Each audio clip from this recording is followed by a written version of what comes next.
Bienvenue sur Africa 24 dans cette nouvelle édition du 12-15. Voici les titres de l'actualité. La 17e conférence des chefs d'État et de gouvernement de l'Organisation pour la mise en valeur du fleuve Sénégal s'est tenue le 17 mai. Plusieurs projets ont été signés dans le cadre de la production d'énergie dans la sous-région.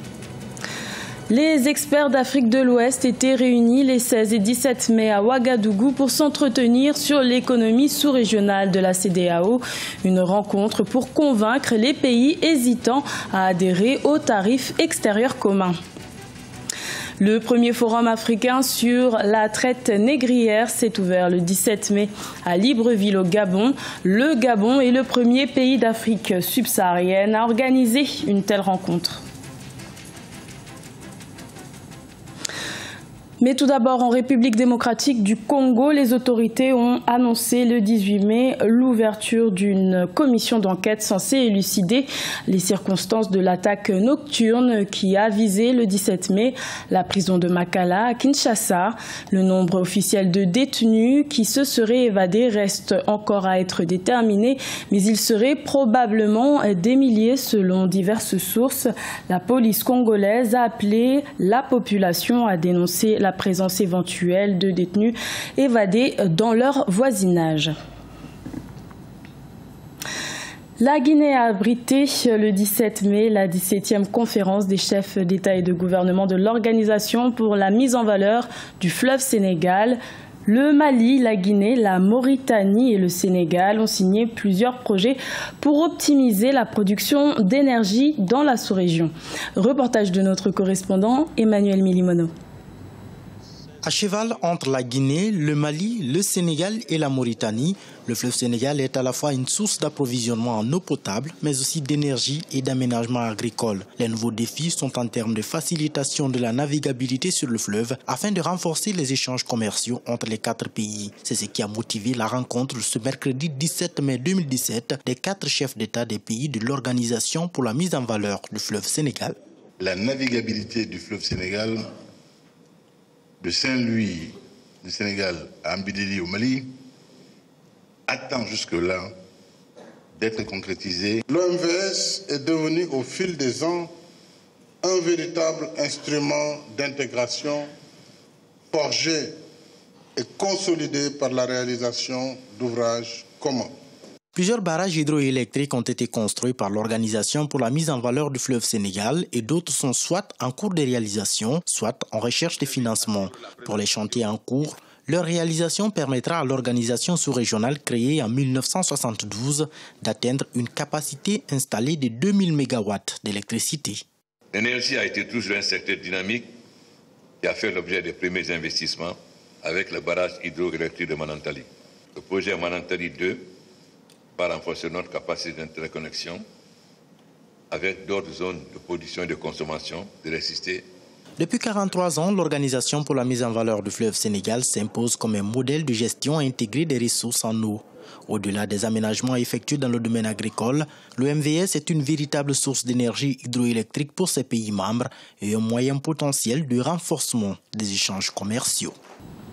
La capitale burkinabé, Ouagadougou, a abrité une rencontre d'experts économiques d'Afrique de l'Ouest les 16 et 17 mai. L'application du tarif extérieur commun de la CEDEAO était l'un des thèmes abordés lors de ce rendez-vous. Et pour cause, la mise en place depuis le 1er janvier 2015 de cette application permet aux 15 pays membres d'exercer dans le marché de la CEDEAO qui compte plus de 300 millions de consommateurs. Clément Joël Soila.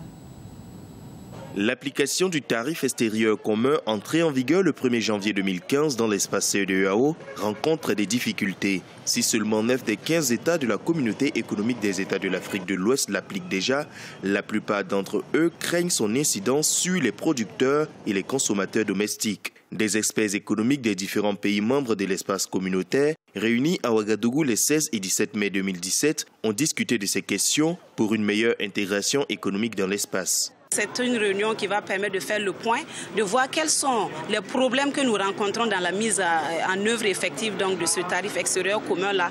Quelles sont les mesures d'accompagnement et de consolidation qu'on peut offrir à notre État pour que nous puissions tirer au maximum donc, les avantages qui peuvent donc, ressortir donc, de cette mesure-là.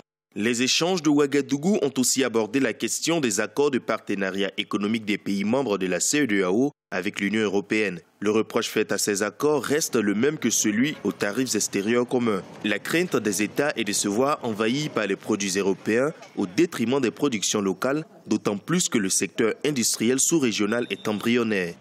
En ce qui concerne les accords de partenariat économique que la sous-région va signer avec l'Union européenne, nous avons déjà sur 15 pays, 13 qui ont déjà signé ces accords.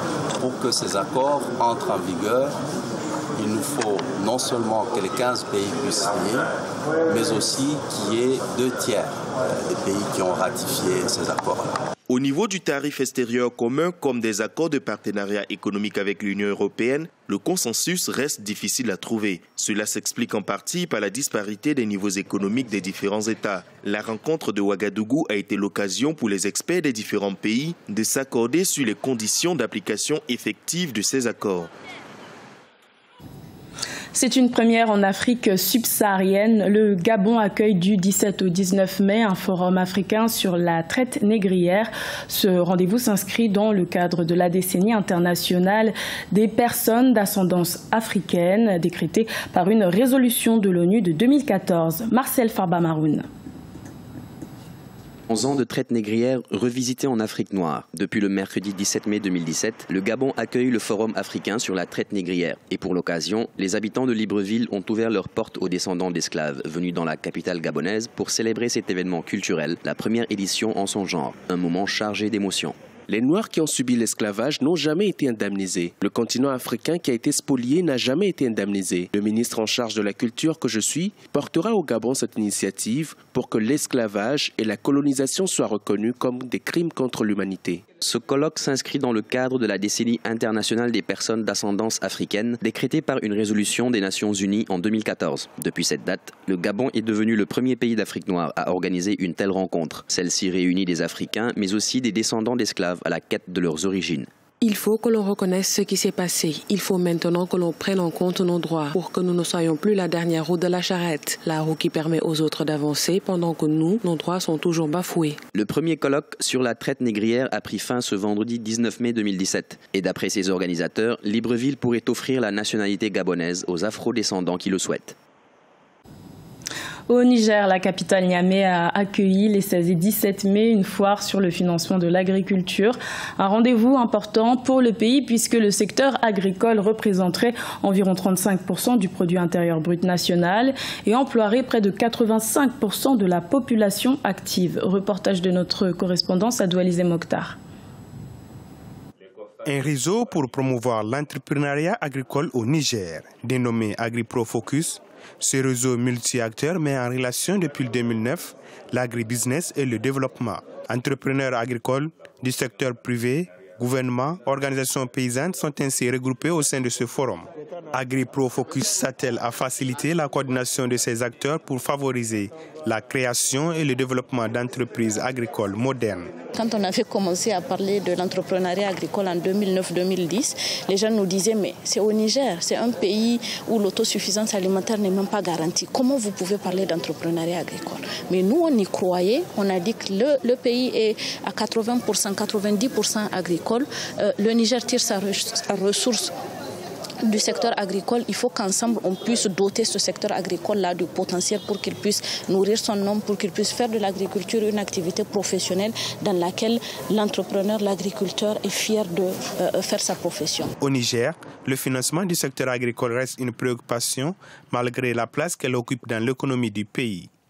Le réseau AgriProFocus a donc privilégié dans son programme depuis plusieurs années la sensibilisation des jeunes en agrobusiness afin qu'ils s'intéressent au secteur agricole. Objectif, la création d'emplois, mais surtout la lutte contre l'insécurité alimentaire au Niger. On parle de l'entrepreneuriat agricole à travers des conférences thématiques, à travers des expositions de producteurs qui viennent des 8 régions du Niger pour montrer tout le potentiel qu'il y a dans l'agriculture, pour montrer le savoir-faire paysan, pour montrer les produits, nos produits locaux qui sont valorisés, pour montrer aussi l'ambition et l'engagement des jeunes dans un secteur qu'il faut vraiment accompagner. Pour l'avenir, ce réseau entend explorer la pisciculture au Niger. Un secteur qui offre des opportunités dans la sous-région et surtout pour les jeunes. Une proposition de programme régional avec l'objectif d'améliorer la chaîne de valeur oignon en Afrique de l'Ouest est aussi en cours d'élaboration par AgriPro Focus. Ce journal a été réalisé par l'ensemble de la rédaction. Merci de votre fidélité. Retrouvez dans un instant une nouvelle édition de l'information sur Africa 24.